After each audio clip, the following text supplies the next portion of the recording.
Hello friends, welcome back to cinema secrets. இன்னைக்கு இந்த வீடியோல நான் எதை பத்தி பேச போறேன் அப்படின்னு பாத்தீங்கன்னா, தமிழ் சினிமாவில் அரங்கேறி கொண்டிருக்கும் நாடக காதல் பஞ்சாயத்துகளை பத்தி தான் பேச போறேன். அது என்னப்பா நாடக காதல், மோகன்ஜி மாதிரி நீ ஒரு தலைப்படுத்து பேச போறியான்னு கேட்டீங்கன்னா, அந்த விஷயத்துக்கு நான் போக விரும்பவே இல்லை.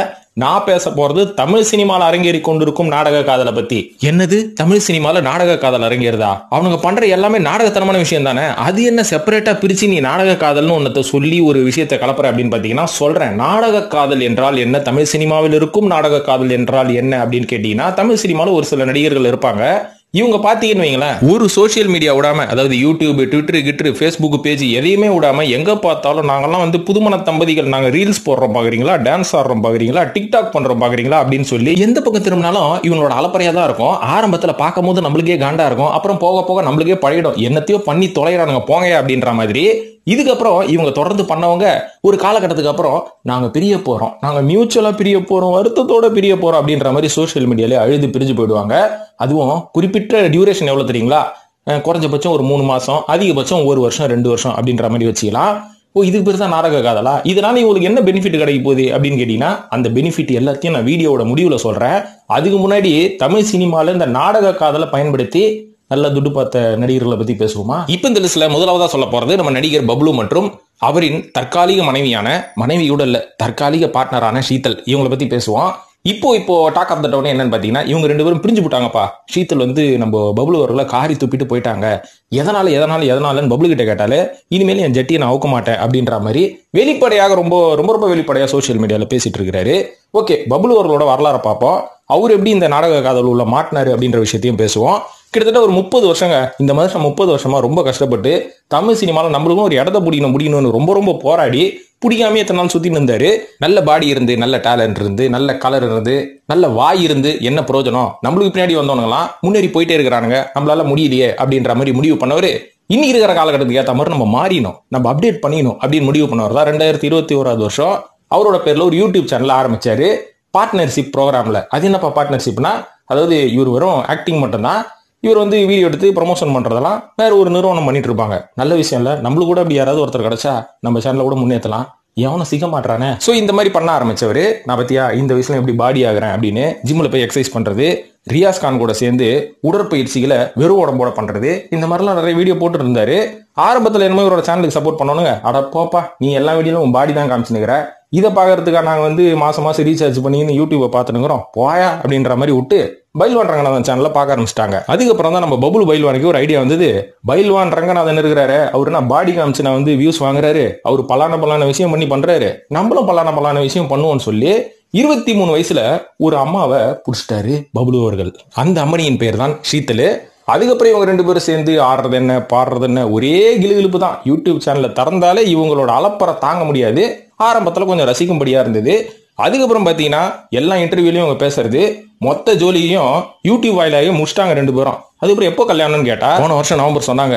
இந்த வருஷம் நவம்பர் 2023 வருஷம் நவம்பர் மாசம் நாங்க கல்யாணம் பண்ணிக்க போறோன்னு பிரிஞ்சுட்டாங்க. சொன்ன மாதிரியே கல்யாணம் எல்லாம் பண்ணல. ஏன்னு கேட்டதுக்கு பப்ளு வாயை திறந்து எதுவும் சொல்ல மாட்டாரு. சரி ஓகே, இது உண்மையான காதல் இல்லையா, நாடக காதல் தானா அப்படின்னு கேட்டாலும் நாடக காதலும் இல்ல, உண்மையாதான் காதலிச்சுன்றாங்க. ஆனா என்ன கேட்டீங்கன்னா, இதை நான் அப்பட்டமான நாடக காதல்னு சொல்லுவேன். ஏன்னா பப்ளு அவர்கள் அவரோட பாப்புலாரிட்டிக்காக யூடியூப் சேனல் ஆரம்பிச்சு நல்ல வீடியோஸா போட்டுட்டு இருந்தாரு. ஏகப்பட்ட வியூஸ் வரணும், சினிமா துறையில இருக்கிறவங்களோட அட்டென்ஷன் நம்ம மேல படணும் அப்படின்றதுக்காக ஷீதல்ன்ற ஒரு பொண்ணை வச்சு ஆடலும் பாடலும் நிகழ்ச்சியெல்லாம் நடத்தினார் இல்லைங்களா. இதுக்கப்புறம் தான் அவரை தேடி வந்தது வாய்ப்பு அனிமல் அப்படின்ற ஒரு படத்துல. இந்த படத்துல பாபி டியோலுக்கு அண்ணனோ தம்பியோ இவரு ஒரு நல்ல முக்கியமான கதாபாத்திரம்.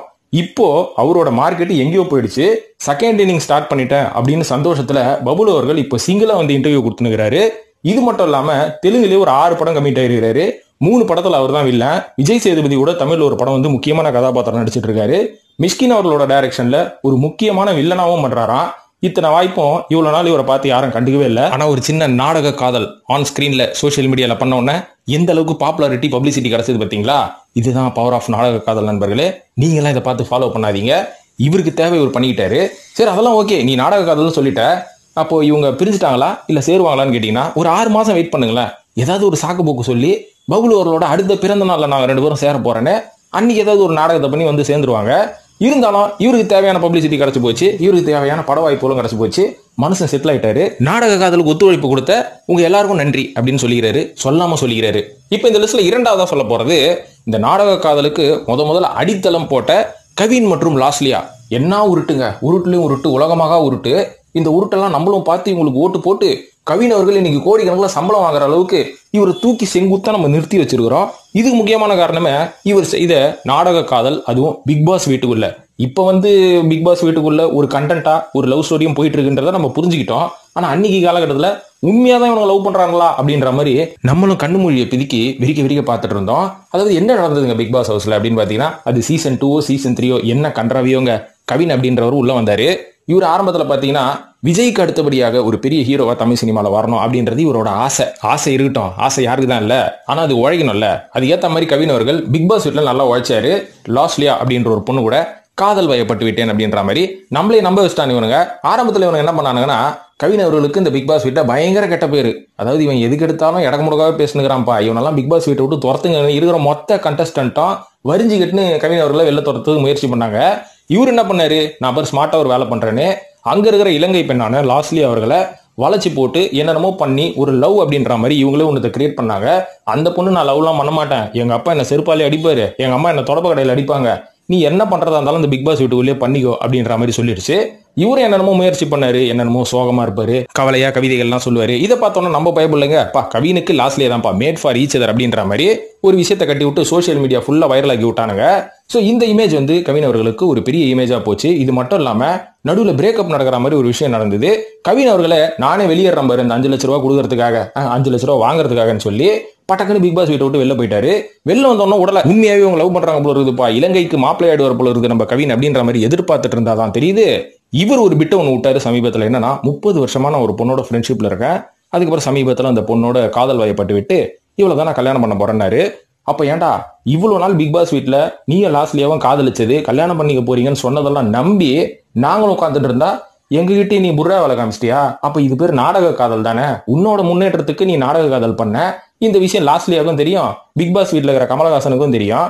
நாங்க என்னடா பாவம் பண்ணோம் அப்படின்ற மாதிரி நம்மளுக்கு யோசிக்க தோணுச்சு இல்லைங்களா? சோ கடைசியா கவின் அவர்களும் இந்த நாடக காதலை வச்சு தனக்குன்னு ஒரு பாப்புலாரிட்டியை கிரியேட் பண்ணி ஏதேதோ படங்கள் நடிச்சு, டாடான்னு ஒரு படம் நடிச்சு இன்னைக்கு கோடிக்கணக்கில் சம்பளம் வாங்குற அளவுக்கு உயர்ந்துட்டாரு.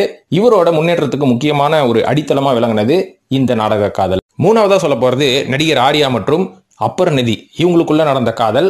அப்பர்நதிக்கு ஆர்யா தான் சீக்கிரமா இவங்க 2 பேருக்கும் கல்யாணம் நடந்துரும் அப்படின்ற மாதிரி நம்மளே நம்ப வச்சுட்டானுங்கப்பா. எப்போ நடந்ததுன்னு பாத்தீங்கன்னா, எங்க வீட்டு மாப்பிள்ளை அப்படின்ற ஒரு ஷோங்க. இந்த ஷோ கலர்ஸ் தொலைக்காட்சி ஆரம்பிச்ச புதுசுல அவங்களோட பாப்புலாரிட்டிக்காக இந்த ஒரு ஷோவை ஒரு சர்ச்சையான ஒரு ரியாலிட்டி ஷோ நடத்தினாங்க. இந்த கான்செப்டே என்னன்னு பாத்தீங்கன்னா, ஆர்யாவின் சுயம்பரம், ஆர்யாவுக்கு பொண்ணு தேடுற வேலை. என்ன மாதிரி வேலை பார்த்துக்கிறாங்க பாத்தீங்களா தொலைக்காட்சி, அதுவும் சேட்டிலைட் தொலைக்காட்சி. இதுல என்ன நடந்ததுன்னா, ஒரு 10 பொண்ணுங்களோ 11 பொண்ணுங்களோ வரும். நாங்க நிறைய டாஸ்க் கொடுங்க, இந்த டாஸ்க் எல்லாம் கம்ப்ளீட் பண்ணிட்டு கடைசியில யார் வின் ஆகுறாங்களோ அவங்களுக்கு நம்ம ஷீல்டு கீல்டுன்னு கொடுத்து அனுப்புவோம் இல்லைங்களா, ஷீல்டோ வீடோ ஏதோ ஒன்று கொடுத்து அனுப்புவோம். ஆனா நான் உங்களுக்கு ஆர்யாவே கொடுத்து அனுப்புறேன் அப்படின்ற மாதிரி சொன்னாங்க. நம்மளும் ரொம்ப ஆர்வத்தோட பார்த்துட்டு இருந்தோம், ஆர்யா யாரை தான் கல்யாணம் பண்ண போறாரு, ஏன்னா இவர் ஒரு சாக்லேட் பாய் ஆச்சே அப்படின்ற மாதிரி வெயிட் பண்ணா எல்லா பொண்ணும் ரொம்ப சின்சியரா பண்ணிட்டு இருந்தாங்க, ஒரு பொண்ணை தவிர அப்படின்னு சொல்லலாம். அந்த பெண்ணின் பேர் தான் அபர்நதி அப்படின்றாங்க. அதாவது இந்த பொண்ணு என்ன பண்ணணும்னு பாத்தீங்கன்னா, எல்லாரும் டாஸ்க் பண்ணும்போது இது மட்டும் தனியா ஒரு கண்டென்ட் உருட்டின்னு இருக்கும். அது என்ன கண்டென்ட்னா, ஆர்யாவை பத்தி எப்ப பாரு வழியறது, ஆர்யாவை பார்த்து சென்டிமெண்டா பேசுறது, நிறைய லவ் போர்ஷன் லவ் டைலாக்ஸ் எல்லாம் பேசுறது. உடனே மக்களோட பார்வை, நீ என்ன வேணாலும் பண்ணிக்கோ, நீ என்ன டாஸ்க் வேணாலும் பண்ணிக்கோ, மரம் ஏறு குதிரை ஓட்டி என்ன வேணாலும் பண்ணு, இங்க ஒரு பொண்ணு பாரு நம்மளுக்கு தேவையான ஒரு விஷயத்த பண்ணிட்டு இருக்குன்னு எல்லாரோட பார்வையும் அந்த பொண்ணு மேல போச்சு. இதுக்கப்புறம் இந்த தொலைக்காட்சியும் இதுதான்டா கரெக்ட், இந்த பொண்ணு அடிக்கடி டிவில காமிச்சா டிஆர்பி ரேட்டிங் ஏறிட்டே இருக்குன்னு ஆர்யா மற்றும் அபர்நதி இவங்க 2 பேருக்குள்ள நடக்கிற அந்த ஊழல் காதல் எல்லாத்தையும் அடிக்கடி போட்டு காமிக்க ஆரம்பிச்சு இந்த ஒரு நாடக காதலை உண்மை காதல் நம்மளே நம்ப வச்சானுங்க. கடைசியில இவங்க 2 பேரும் கல்யாணம் பண்ணிப்பாங்கன்னு பார்த்தா தான் தெரியுது, ஷோவை விட்டு வெளில வந்தோடனே சாயிஷாவை டக்குன்னு கல்யாணம் பண்ணி செட்டில் ஆயிட்டாரு. அதுக்கப்புறம் அபர்நதி வெளில ஆர்யாவை கழுவி ஊத்துறது, எங்க மைக்க நீட்டினாலும் ஆர்யாவை பத்தி அசிங்கமா பேசுறது. இது எப்படி பார்த்தாலும் ஆர்யா அவர்களுக்கு ஒரு நெகட்டிவ் பப்ளிசிட்டியாக இருந்தாலும் அபர்நதி அவர்களுக்கு ஒரு தரமான பப்ளிசிட்டி. இந்த பொண்ணு நியாயமான முறையில வாய்ப்பு தேடி போயிருந்தா இன்னி இருக்கிற காம்படிஷன்ல சத்தியமா சீரியல்ல கூட வாய்ப்பு கிடைச்சிருக்காது. ஆனா இந்த மாதிரி ஒரு ரியாலிட்டி ஷோவை யூஸ் பண்ணி ஒரு நாடக காதலை பண்ணி நம்மள எல்லாரையும் நம்ப வச்சு ஏமாத்தி நம்ம மத்தியில பாப்புலர் ஆகி இந்த பொண்ணு இப்ப நடிகை ஆயிடுச்சு பாத்தீங்களா. சோ இவங்க நடிகை ஆகிறதுக்கும் ஒரு நாடக காதல் தேவைப்பட்டது. 4வதா சொல்ல போறது நடிகை வனிதா மற்றும் ராபர்ட் மாஸ்டர், இவங்க 2 பேருக்குள்ள நடந்த அந்த ஒரு நாடக காதல் வந்து முதல்ல ஃபெயிலியரை சந்திச்ச ஒரு நாடக காதல் அப்படின்னு சொல்லுவேன். ஆனா இவங்க வாழ்க்கையிலும் ஒரு நாடக காதல் அரங்கேறிற்று. ஓகே விடுங்க, தமிழ் எனக்கு தெரிஞ்சது இவ்வளவுதான். அது என்ன நடந்ததுன்னா, வனிதா அவர்களும் ராபர்ட் 2 பேரும் சேர்ந்து ஒரு படத்தை தயாரிச்சாங்க. எம்ஜிஆர், சிவாஜி, ரஜினி, கமல் அப்படின்ற ஒரு படம். இந்த படம் எப்படி ஆரம்பிச்சதுன்னு பாத்தீங்கன்னா, ராபர்ட் மாஸ்டருக்கு சின்ன வயசுல இருந்து ஒரே ஆசையா, இவருக்கு மேல அவங்க அப்பாவுக்கு ரொம்ப ஆசையா, ராபர்ட் எப்படியாவது வந்து ஹீரோ ஆகி பார்க்கணும் அப்படின்னு சொல்லி. ஆனா இவர் ஒரு நல்ல டான்ஸ் மாஸ்டர் ஆயிட்டாரு, ஹீரோ ஆக முடியல. ஆனா இவர்கிட்ட ஒரு நல்ல சப்ஜெக்ட் இருந்திருக்கு. அதை போய் எல்லாம் ப்ரொடியூசர் கிட்ட சொன்னாலும் யாருமே இவர் வச்சு ப்ரொடியூஸ் பண்ண முன் வரல. ஒரு நாள் வனிதா அவர்களை சந்திச்சு இந்த கதையை சொன்னோன்னே வனிதா அவர்கள் வித்தின் 2 days இந்த படத்தை நானே தயாரிக்கிறேன் அப்படின்ற மாதிரி சொல்லிட்டாங்க. என்ன மைண்ட்ல வச்சுன்னு சொன்னாங்களோ நம்மளுக்கே தெரியல. ராபர்ட் அவர்களுக்கு வாயை திறந்து ஒழுங்கா பேசவே தெரியாது. எந்த மாதிரியான கதையை அவங்க கிட்ட சொல்லியிருப்பாரு, அந்த கதையை கேட்டு 2 நாள்லயே தயாரிக்கிறேன்னு சொல்லிக்கிறாங்க பாருங்க. என்ன நடந்திருக்கோ எனக்கே தெரியாது. ஆனா ஓகேன்னு சொல்லி தயாரிக்க ஆரம்பிச்சிட்டாங்களா நடிகை வனிதா அவர்கள். இதை பார்த்த உடனே ராபர்ட்டுக்கு பூரிப்பாயிடுச்சு. நான் சொன்ன கதையும் ஒரு அம்மனி கேட்டு தயாரிக்கிறேன்னு முன் வந்துக்குது பாரு, இது அல்லவா புதுமை பெண் அப்படின்ற மாதிரி இவங்க மேல ஒரு கிரஷ் வந்து வனிதாவோட பேரெல்லாம் கையில டாட்டு குத்திக்கிட்டு என்னென்னமோ அலப்பறை பண்ணிட்டு இருந்தாரு. உடனே சோசியல் மீடியால எல்லாத்துலயும் பாத்தீங்கன்னா இவங்க 2 பேரும் ஜோடியா வர்றது, ஜோடியா இன்டர்வியூ கொடுக்கறது, நாங்க 2 பேரும் லிவ் இன் ரிலேஷன்ஷிப்ல இருக்கிறோம் அப்படின்ற மாதிரி கதைகள்லாம் விட்டு இவங்களுக்குள்ள ஒரு காதல் வந்து வந்துருச்சு. இவங்க 2 பேரும் ரிலேஷன்ஷிப்ல இருக்கிறாங்க. இந்த படம் முடிஞ்சு வெற்றி அடைஞ்ச உடனே 2 பேரும் கல்யாணம் பண்ணிப்பாங்க அப்படின்ற மாதிரி எதிர்பார்க்கப்படுது. எதிர்பார்த்த மாதிரி இந்த படமும் வெற்றி பெறல. இவங்க 2 பேரும் கல்யாணமும் பண்ணிக்கல. அதுக்கப்புறம் இவங்க 2 பேரும் பிரிஞ்சுட்டாங்க அப்படின்ற மாதிரி ஒரு கதை வந்து ஓடிட்டு இருந்தது சோசியல் மீடியால. அப்புறம் ராபர்ட் மாஸ்டர் கிட்ட மைக்க நீட்டினா தான் தெரியுது, இப்பதான் ஒரு உண்மையான கதையை அவுத்து விட்டாரு. என்னன்னு பாத்தீங்கன்னா, இங்க பாருங்க, நான் போய் கதையை சொன்னேன், இந்த அம்மாலாம் எங்க ஒத்துக்கு போகுதுன்னு நினைச்சேன். ஆனா டக்குன்னு ஒத்துக்குச்சு. ஏன் ஒத்துக்குச்சுன்னு இன்னி வரைக்கும் எனக்கு தெரியலங்க. அது மட்டும் இல்லாம இந்த அம்மா ரொம்ப என்ன டாமினேட் பண்ண ஆரம்பிச்சது. இதுக்கப்புறம் நாங்க 2 பேரும் அடிக்கடி சோசியல் மீடியால லவ்வர்ஸ் மாதிரி பேசுவோம் இல்லீங்களா, இது எல்லாமே நாடக காதலுங்க அப்படின்னு இந்த ஆளே பானையை போட்டு உடச்சிட்டான். இது வந்து நான் என்னத்தை கணிச்சு சொல்றது, உண்மையாவே இவங்க நாடக காதல் தான் பண்ணாங்க அப்படின்றது அப்பட்டமா வெளில தெரிஞ்சு போச்சு. அதுக்கப்புறம் வனிதா கிட்ட போய் கேட்டதுக்கு அவங்க என்ன சொல்றாங்க, இந்த படமும் சரியா போல, இந்த ராபர்ட்டும் சரியா வேலை செய்யல. ஐ மீன் இந்த படத்தோட படப்பிடிப்புலையும் இந்த படத்தோட ப்ரமோஷனுக்கும் சரியான வேலைகள் செய்யல. அதனால இனிமேல் இவனை வச்சு என்னத்த பண்றது அப்படின்ற மாதிரி நானே கைட்டி விட்டாங்க அப்படின்னாங்க. ஆனா இந்த படம் ரிலீஸ் ஆகிற வரைக்கும் இவங்க 2 பேர் பண்ணாங்க பாருங்க ஒரு சரியான காதல். மணிரத்னம் படமே தோத்து போயிருக்கும், அந்த அளவுக்கு காதல் பண்ணாங்க, நாடக காதல். ஆனா நாடக காதல் தோத்து போச்சு கடைசியா. என்ன பண்றது? 5வதா கமலஹாசன் அவர்கள் கூட ஒரு நாடக காதல் பண்ணியிருக்காருங்க, சொன்னா நம்புங்க. அதுவும் யாரோடன்னு பாத்தீங்கன்னா நடிகை பூஜா குமார் அப்படின்றவங்களோட. எதுக்காக பண்ணாரு அப்படின்ற ஒரு உருட்டை சொன்னதுக்கு அப்புறம் தான் எனக்கு ரொம்ப ஆச்சரியமா இருந்தது. அதுவும் நம்மளுக்கு தெரிஞ்ச ஒரு நண்பர் சொன்னாரு, 2013 வருஷம் விஸ்வரூபம் அப்படின்னு ஒரு படம் எடுத்தாரு. இந்த படத்தோட பாதி படப்பிடிப்பு வந்து அமெரிக்கால தான் நான் பண்றேன், ஆப்கானிஸ்தான்ல தான் பண்றேன்னாரு. ஆனா அமெரிக்கால வந்து 10 நாள் ஷூட் கூட போயிருக்க மாட்டாரு. மீதி எல்லாமே இங்க இருக்கிற சத்யபாமா, சென்னையில இருக்கிற சத்யபாமா காலேஜ்ல செட்டு போட்டு எடுத்தது தான். ஆனா வெளில எல்லாருக்கிட்டையும் அமெரிக்கால தான் நான் பண்ணேன், 90 கோடி ரூபாய் பட்ஜெட் செலவு பண்ணி இந்த படத்தை பண்ணேன் அப்படின்ற மாதிரி சில புருடாக்கள்லாம் விட்டு நம்மளே நம்ப வச்சார் இல்லீங்களா. இது வந்து நாடக காதல் கிடையாது, இது நாடக படப்பிடிப்பு அப்படின்னு நம்ம சொல்லலாம். ஆனா நாடக காதல் எப்ப அரங்கேறிச்சுன்னு பாத்தீங்கன்னா, சம்பந்தமே இல்லாம இந்த நடிகை பூஜா குமாரை எதுக்கு இந்த படத்துக்குள்ள கொண்டு வரணும், பல வருஷத்துக்கு மேல இந்த பொண்ணு நடிச்சுட்டு அதுக்கப்புறம் யூஎஸ்லயே போய் செட்டில் ஆயிடுச்சு. இல்ல யூஎஸ் சிட்டிசன் தான் போல இருக்குங்க அவங்க. அதுக்கப்புறம் என் வேலையை நான் யூஎஸ்லயே பாத்துக்கிறேன்னு அங்க போய் செட்டில் ஆயிடுச்சு. அந்த பொண்ணை என் சம்பந்தம் இல்லாம இந்த படத்துக்குள்ள கூட்டின்னு வரணும் அப்படின்னு விசாரிச்சு பார்த்தா தான் தெரியுது, இவர் வந்து படப்பிடிப்பு ஃபுல்லா அமெரிக்கால நடத்துறாரு. அதுக்கு ஒரு ஆளை வச்சு அங்க இருக்கிற வேலையை பாருனா செலவு எங்கேயோ போயிடும். அதுக்கு பதிலா இந்த பொண்ணுக்கு வந்து இந்த படத்துல வந்து ஒரு வாய்ப்பு கொடுக்கணும்னு சொன்னா பாதி யூஎஸ் வேலையெல்லாம் அந்த பொண்ணை கவனிச்சுக்கோல அப்படின்ற ஒரு பிளான்ல தான் அந்த பொண்ணை உள்ள கூட்டின்னு வந்தாராம். இதுக்கு நடிக்கவே தெரியாது, டயலாகும் பேச தெரியாது, என்னென்னமோ பண்ணிட்டு இருக்கோம். ஓகே, நம்மளும் பார்த்து ரசிச்சோம், நல்லா தான் இருந்தது பாக்குறதுக்கு அப்படின்ற மாதிரி தான் விஸ்வரூபம் மண்ணு போச்சு. கமல் அவர்கள் எதிர்பார்க்காத அளவுக்கு இந்த படம் வெற்றியும் பெற்றது. உடனே இவர் என்ன பண்ணாருன்னு பாத்தீங்கன்னா, எங்க போனாலும் பூஜா குமாரோடய சுத்துறது, எங்க போனாலும் ஜோடியா வந்து போட்டோ எடுத்துக்கிறது, வெளியில சோசியல் மீடியால கொளுத்தி போடுங்க அப்படின்ற மாதிரி கமலஹாசன் அவர்கள் நம்ம கிட்ட வத்தி போட்டியும் கிருஷ்ணாலையும் கொடுத்து அமிச்சிட்டாரு. நம்ம ஆளுங்க சும்மா இருப்பானுங்களா, நல்லா கொளுத்தி போட்டானுங்க 2 பேருக்கும் ஏதோ கிளி பிலி அப்படின்ற மாதிரி. இது வந்து விஸ்வரூபம் 2லயும் தொடர்ந்தது. விஸ்வரூபம் 2லயும் பாத்தீங்கன்னா 2 பேரும் நடிச்சாங்க, நிறைய இன்டிமேசி காட்சிகள் வரும், என்னென்னமோ வரும். ஓகே, கௌதமிக்கு அப்புறம் கமல் அவர்கள் பூஜா குமார் தான் அப்படின்ற மாதிரி நம்ம முடிவு பண்ண நிலையில தான் பூஜா குமார் அதிரடியா ஒரு முடிவு எடுத்தாங்க. ஏங்க நம்பாதீங்க, இந்த ஆள் படத்தோட ப்ரமோஷனுக்காக என்ன யூஸ் பண்ணுகிறான், அதனால எதையுமே நம்பாதீங்க, எனக்கு இதுக்கு எந்த சம்பந்தமும் இல்ல, ஏற்கனவே நான் யூஎஸ்ல ஒருத்தர் கல்யாணம் பண்ணி எனக்கு குழந்தையாகுது, பாருங்க போட்டோவை அப்படின்ற மாதிரி சோசியல் மீடியால அந்த போட்டோவை பயங்கர வைரலா இவங்க பரப்பி விட்டாங்க. இதுக்கப்புறம் தான் கமல் யோசிச்சாரு, நம்மளோட அனைத்து ராஜதந்திரங்களும் வீணாகி விட்டது, நாடக காதல்னு ஒன்னத்தை போட்டு ஏதாவது ஒண்ணு பண்ணி விஸ்வரூபம் 2வையாச்சும் ஓட விடலாம்னு நினைச்சோம், கடைசியில எல்லாம் ஊத்திக்கிச்சு அப்படின்ற மாதிரி ஊத்திக்கிட்டு மறுபடியும் பிக் பாஸுக்கே வந்துட்டாரு கமல் அவர்கள். சோ அவரோட நாடக காதலும் ஃபெயிலியர்ல தான் முடிஞ்சது. இப்ப 6வதா சொல்ல போறது நடிகர் ஆர்.கே. சுரேஷ் மற்றும் சுமங்கலி சீரியல் நடிகரான திவ்யா. இவங்க 2 பேரும் ஒரு அலப்பறை பண்ணாங்க கொஞ்சம் வருஷத்துக்கு முன்னாடி. என்ன பண்ணாங்கன்னு பாத்தீங்கன்னா, 2017 வருஷம் ஆர்.கே. சுரேஷ் அவர்கள் அவரோட முதல் மனைவியை விவாகரத்து பண்ணிவிட்டு சுமங்கலி சீரியலில் நடித்துக் கொண்டிருக்கும் திவ்யா அப்படின்றவங்க திருமணம் பண்ண போறாரு. ஏன்னா 2 பேரும் பாத்தீங்கன்னா ஒரே ஊருக்காரங்க, ராமநாதபுரக்காரங்க, பண்ண போறாரு அப்படின்ற மாதிரி போட்டோவா எடுத்து எங்கெங்கயோ போட்டாங்க. இதுக்கு பின்னணி என்னன்னு நம்மளுக்கு அப்ப புரியல, ஆனா இப்ப புரியுது. ஏன்னா 2016 வருஷம் தான் இவர் மருது அப்படின்ற ஒரு படத்தை நடிச்சு முடிச்சு பெரிய லெவல்ல வந்து இவரோட பேர் வந்து ஒரு தமிழ் சினிமாவுக்கு அடுத்த ஒரு பெரிய வில்லன் வந்துட்டார் அப்படின்ற மாதிரி பேர் வந்தது. ஆனா he has different ஐடியாஸ். என்னன்னா, நான் ஏன் வில்லனா நடிக்கணும், என்கிட்ட ஏகப்பட்ட காசு இருக்குது, காஸ்ட்லி கார்ஸ் எல்லாம் இருக்குது, நான் ஹீரோவே நடிப்பேன் அப்படின்ற மாதிரி ஹீரோவை தான் நடிக்கிறதுக்கு ஒரு பிளான் போட்டாரு. அதுக்கப்புறம் ஏகப்பட்ட படங்கள்ல இவருக்கு வில்லன் வாய்ப்பு வந்தாலும் எல்லாத்தையும் தட்டி கழிச்சுனே இருந்தார் ஒரு வருஷம். மக்களும் கொஞ்சம் காலகட்டத்தில் ஆர்கே சுரேஷ் யாருன்றதையும் மறந்துட்டாங்க. அப்பப்போ சன் டிவியில மருது படம் போடும்போது மட்டும் இந்த ஆள் நல்லா நடிச்சான்ல, ஆனா இப்ப எங்க போனா அப்படின்ற மாதிரி தான் யோசிக்க வச்சாரு. இதனால தனக்கு மறுபடியும் ஒரு ஹீரோ இமேஜ் வரணும், அந்த வில்லன் இமேஜை மக்கள் மறக்கணும் அப்படின்றதுக்காகவே இந்த ஒரு வெள்ளை வெளியேறுகிற லட்டு மாதிரி ஒரு பொண்ணை நான் திருமணம் பண்ண போறேன் அப்படின்னு சோசியல் மீடியா பூரா இவர் போட்டு விட்டாரு. எல்லாரும் இவரை பார்த்து போட்டோ எடுத்தாங்க. இந்த பொண்ணு தான் சுரேஷோட மனைவியா அப்படின்ற மாதிரிலாம் பேச ஆரம்பிச்சாங்க. ஒரு சின்ன நாடக காதலை ஒரு அரங்கேற்றினார். அதுக்கப்புறம் பாத்தீங்கன்னா கல்யாணம் பண்ணிப்பாருன்னு பாத்தீங்கன்னா 2 பேரும் கல்யாணமே பண்ணியில. இதுதான் மேட்ரு. இந்த நாடக காதலை நடத்தி முடிச்சதுக்கு அப்புறம் ஆர்கே சுரேஷ் அவர்களுக்கு வரிசை கட்டி பல படங்கள் வந்து ஹீரோ வாய்ப்பு கிடைச்சது. அவரும் கொஞ்சம் கோ ப்ரொடியூஸ் பண்ணாரு. வேட்டை நாய் போன்ற படங்கள், பில்லா பாண்டி போன்ற படங்கள் எல்லாம் கமிட் ஆனாரு. நிறைய படத்துல வில்லனாவும் நடிச்சாரு. மலையாளம் தெலுங்குன்னு ஒரு ரவுண்டே போனாருங்க. இதுக்கு எல்லாத்துக்கும் முக்கியமான காரணமே என்னன்னு பாத்தீங்கன்னா, அந்த காலகட்டத்தில் ஒரு சின்ன நாடக காதல்னு கூட சொல்ல முடியாது, ஒரு நாடக என்கேஜ்மெண்ட் பண்ணி இவர் லைம் லைட்ல வந்ததுதான் ஒரு அதிசயமான விஷயமே. அதாவது நாடக காதலோ என்ன கன்றாவி காதலோங்க, மக்களை எப்பவுமே பரபரப்பா வச்சுக்கணும். அப்பதான் நம்ம கல்லா கட்ட முடியும். நம்மள எப்பவுமே மக்கள் மறக்காம அவங்க மைண்ட்லயே வச்சிருப்பாங்க அப்படின்றதுதான் இன்னைக்கு சோசியல் மீடியா தந்திரம் அப்படின்னு நம்ம சொல்லலாம். சோ இதை வந்து நம்ம சேனல்ல நான் நிறைய பேசியிருக்கேன். ஆனா அது எதையுமே நம்ம ஆளுங்க புரிஞ்சுக்காம, நீ இவங்க குடும்பத்தை பத்தி பேசுற, இவங்களை பத்தி ஏன் பேசுற அப்படின்ற மாதிரி என்னைய கேள்வி கேட்பானுங்க.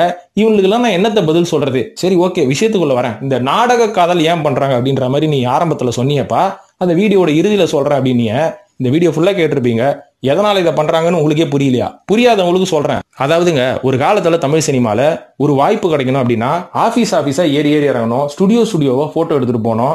ரஜினி கமல்லாம் அப்படித்தானே அலைஞ்சிருப்பாங்க. அந்த மாதிரி அலைஞ்சு தெரிஞ்சுதான் வாய்ப்பு கிடைக்கும். ஆனா இன்னைக்கு அப்படி கிடையாது. சோசியல் மீடியால நீங்க ஒரு செலிபிரிட்டியாவோ இல்ல சோசியல் மீடியால உங்களை பத்தி பரபரப்பா பேச ஆரம்பிச்சிட்டாலே போதும், உங்களுக்கு வாய்ப்பு தானா வீட்டுக்கு வந்து கதவு தட்டி கூப்பிடும். நடிகை தெரியுதோ இல்லையோ, இந்த மாதிரி சோசியல் மீடியாவை யூஸ் பண்ணி இன்னைக்கு பல பேர் வந்து செலிபிரிட்டியா இருக்கிறாங்க, கோடிக்கணக்கில் சம்பாதிக்கிறாங்க.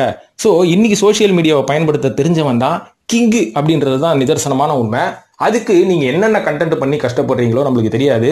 ஆனா நாடக காதல் அப்படின்ற மாதிரி ஒரு ரொமான்டிக்கான ஒரு பொண்ணோட சேர்ந்து ஒரு விஷயத்த பண்ணி நீங்க சோசியல் மீடியால போடும்போது சீக்கிரமா செலிபிரிட்டி ஆயிடுவீங்க. அதுக்கு இவங்க எல்லாருமே ஒரு சிறந்த உதாரணம். இதுக்காக நீங்க போயிட்டு ஒரு பொண்ணை தேடி நாடக காதல் பண்ணாதீங்க. எந்த பொண்ணை லவ் பண்ணாலும் உண்மையான காதலை பண்ணுங்க. ஏன்னா இது எல்லாமே இன்னைக்கு வரும் நாளைக்கு போவோம். உண்மையான காதல் என்னைக்குமே கிடைக்காது. அதனால always try for real love, not drama love அப்படின்னு சொல்லி இந்த வீடியோ முடிச்சுக்கிறேன். இந்த வீடியோ பார்த்ததுக்கு நன்றி. இது பற்றிய கருத்துக்களை கமெண்ட் செக்ஷன்ல போட்டு வழக்கம் போல நம்ம சினிமா சீக்ரெட்ஸையும் சப்ஸ்கிரைப் பண்ணிட்டு ஃபாலோ பண்ணுங்க நண்பர்களே. நன்றி.